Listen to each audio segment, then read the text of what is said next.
জাহাপনার হেরেমের দায়িত্ব তোমার উপর ছিল। সাবধানে কথা বলুন বোস্তানজি প্রধান, আপনার সামনে হেরেমের প্রধান আগা দাঁড়িয়ে।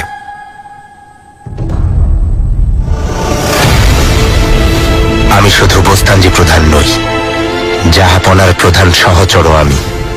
ওনার আদেশ পালন করাই আমার কাজ। আমি ওনার আদেশ বাস্তবায়ন করি, বুঝতে পারছো? এখনই পুরো হেরেমে জিজ্ঞাসাবাদ চালাও। কে কি দেখেছে, কি জেনেছে, কি শুনেছে, সব আমাকে জানাও।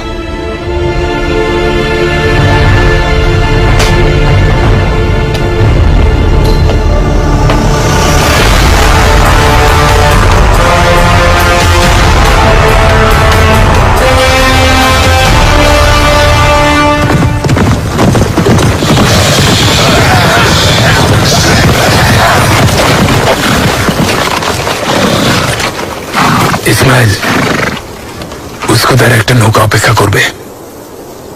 শাহজাদা মুস্তাফাকে হাতে পাওয়ার পরই আমরা নদীপথে পালিয়ে যাব। যেমন আদেশ সাইদ বে, কিন্তু আমি খুব চিন্তিত। এই ঝামেলার শেষ কোথায়? আগে শাহজাদা আমাদের হাতে আসুক, তারপর দেখবে কি হয়। অটোম্যান সাম্রাজ্যের সব প্রজারা তখন কালেন্দারুলুর পাশে এসে দাঁড়াবে।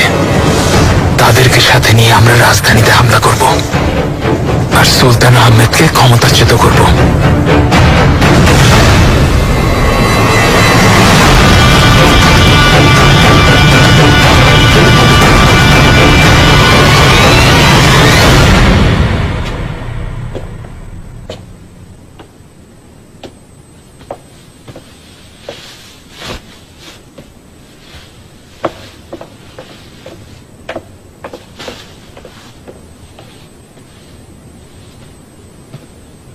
চেহারা এমন করে আছো কেন? কত সুন্দর একটা কামরা পেয়েছো। সবচেয়ে সুন্দর পোশাকগুলো পরে ঘুরে বেড়াবে, অনেক উপহার পাবে, আর অনেক দামি দামি অলংকার পরবে তুমি। এসব চাই না, সব তুমি নিয়ে যাও। আমাকে শুধু একটা কাগজ এনে দাও। কি করবে তুমি? একটা চিঠি লিখবো, পরিবারকে জানাবো আমি বেঁচে আছি। চিঠি লিখতে পারো হাতুন, কিন্তু সেটা পাঠাবে কে? তোমার কোনো পরিবার নেই? পাশার স্ত্রী জুবেইদা আছেন, তিনি আমাকে অনেক পছন্দ করেন। তিনি আমাকে এখানে উপহার হিসেবে পাঠিয়েছেন। তোমার পরিবারের কথা বলছি। তোমার মা বাবা ভাই বোন নেই? ওরা কোথায়? জানি না, ছোটবেলা থেকেই ওখানে। কারো চেহারা মনে নেই, ভুলে গেছি। এখন হেরেমি আমার সব। প্রতি রাতেই আমি দোয়া করি, আল্লাহ যেন আমার দোয়া কবুল করেন। জাহাপনা যেন খাস কামড়াই ডাকেন, যেন শাহজাদার মা হতে পারি। ওই অত্যাচারীর জন্য তুমি আবার দোয়াও করছো? কাল রাতে তাহলে তুমি কি করেছো? যেন ওনার কাছেই যাওনি? কদিন পরেই বোঝা যাবে। ঈশ্বর রক্ষা করুন, এসব কি বলছো? আসলে তুমি যা বোঝাচ্ছ তেমন কিছুই হয়নি।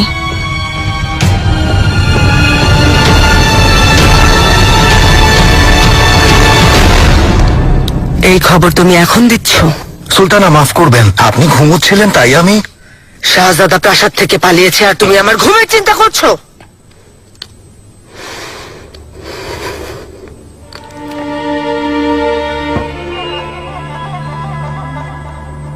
তাড়াতাড়ি নাসওয়াগাকে আমার কামরায় আসতে বলো।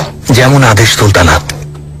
সাবধান, মহামান্য সুলতান আহমেদ খান। সুলতানা, মনে হচ্ছে আপনি খবর পেয়েছেন। কিছুক্ষণ আগে জানলাম হালিমে অসভ্যটা আমার নাতিকে নিয়ে পালিয়েছে। আপনি ওর ব্যাপারে সবচেয়ে ভালো জানেন সুলতানা। কোথায় লুকাতে পারে, কার সাহায্য নিতে পারে, কোথায় যেতে আমি পারে। সবকিছুই ভালোভাবে জানি। তুমি আমাদেরকে এই বিষয়ে একান্তে কথা বলতে দাও। আপনার কি ধারণা সুলতানা, এই বিষয়ে কে সাহায্য করতে পারে? আপনার কি মনে হয়? আমাদের শত্রু অনেক।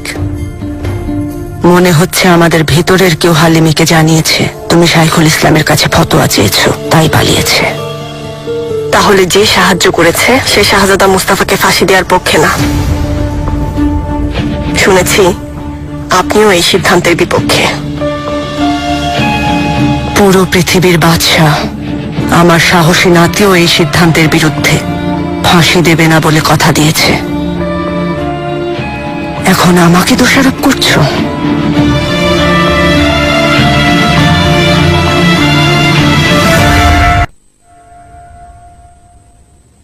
কি ব্যাপার, এত খুশি কেন?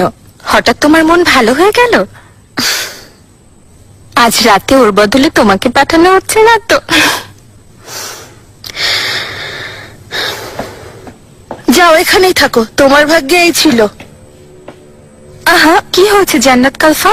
ও একটা অপদার্থ, অযথাই খাস কামড়ায় সারা রাত কাটিয়েছে।